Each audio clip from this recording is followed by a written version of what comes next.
The boys break Bairns' hearts. Welcome back, guys, to Falkirk football. And the final Premier Sports Cup game of the weekend is in the books. Celtic 5, Falkirk 2. Some people said that they would give a bigger challenge to Celtic than Slovan Bratislava. You look at a 5-2 scoreline, and technically that is true. But you know what? Falkirk had Celtic on the ropes in this game, so let's talk about it. Celtic started very well. I thought Celtic were, didn't really. It looked seamless, the 8 changes that were made. They had a few chances. James Forrest had a shot tipped around the post by Hogarth. And it's like, right, Celtic mean business. Doesn't matter if they've changed their team, man. They're going to lay the smack down here. But then, Big Ross MacGyver, with an absolute belter of a strike. I mean, it's horrific defending for Celtic. Don't get me wrong, right? It's really, really bad. Kasper Schmeichel has got no chance. It's placed. There's power on it. It's just one of those ones where, the defenders should be defending, but they weren't. And I think a back four of Alex Fally, Trusty, Welsh and Ralston should be enough to see off Falkirk. But the reality is Celtic relied heavily on subs, but that's why we're not managers and people like Brendan Rodgers is, because going into this game we're all saying, go with youth. You don't need to play these players. See if Celtic, right, had no one on the bench today and it was all youth players with that starting 11, I think Celtic would have been knocked out today. But because they had a star-studded bench, right, with like £11 million player like Engels and Kuhn to bring on and Greg Taylor to bring on for Alex Fally, that massively helped them. There's no two ways about that. You can't even deny that. But straight after this, it could be 2-0 for Falkirk, but they drag it wide, and then Celtic, they begin to turn the screw a wee bit. The ball's whipped in, it's headed down. Was it from Did Adair head it down? I can't necessarily remember. But Bernardo catches it really, really sweetly. Straight, I mean, it's kind of straight down the middle of the goal, but it's one of those ones, it's a volley. He's connected perfect. The goalie doesn't really stand a chance at the end of the day. 1 each here. But then, straight after this, Falkirk will get a chance. Big Ben Yeats.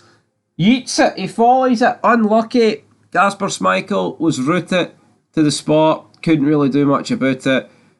It's a shame, but is what it is. Volleys wide. After this, Calmack hits the post. It was offside. We then seen like a succession of Falkirk corners, which here, I was so impressed with Falkirk today. Like, I know they get beat 5-1, right? But is it not embarrassing how Falkirk, the lowest, ranked team, have gave Celtic the best game this season? And I know they've lost 5-2, right? I totally get that. But like they had Celtic on the ropes. Did any other team this season have Celtic on, like, described as on the ropes? We can talk about the 10 minutes Rangers had for the kit, but look at the budget difference between Rangers and Falkirk. I'm not even going to go down that road. Alright? Falkirk, see it 2-1 in near enough the 70th minute. If you were a Celtic fan, you would have been worried because there was nothing from your team. It was the subs that changed the game. But, it takes in to half-time just before we get that whistle. The ball is whipped in. Awful defending yet again. Ben Yates at the back. The back post, but he's nowhere near the back post. But it gets absolutely levered, headed into the ground. Goalie beaten. Goalie nowhere near it. And that makes it 2-1 to Falkirk. And it's like, damn, that takes us into half-time. Celtic are quaking in their boots. Celtic are absolutely bricking the second half. And I thought Falkirk, I tell you what, right? See Falkirk, there was a chance where they countered at 2-1, and the ref gave it as a throw into Celtic because he believed that he ran out of play. The Falkirk man, he kept it in. Yeah, I can't guarantee that that Falkirk would have scored for this counter attack, but yeah, moments like that change games. If Falkirk go 3-1 up, is anyone convinced that Celtic bring it back?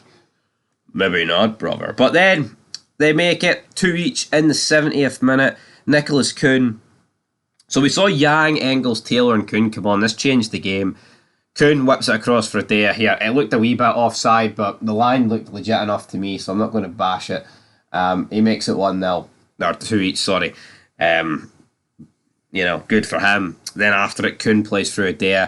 Awful defending for Falkirk, man. There's no defending. This defending, man, it was fucking horrific. And then Nicholas Kuhn, he makes it 4-2. Then he makes it 5-2. And it's like, damn, Nicholas Kuhn comes on, gets 2 goals, 2 assists. The kid is playing out his skin. Absolutely insane result here for Nicholas Kuhn to get 2 goals and 2 assists in like 20 minutes. Unthought of last season, man. The guy could barely do anything last season. Nothing at all. And that's where we're going to leave it. I did a watch along. I did it literally because Falkirk were winning. I thought, there's a wee bit of intrigue to this game. But as I said at the start of the watch along, at the beginning of the second half, I thought Celtic come back and win this. And they did. So leave your thoughts down below. Till next time. Peace.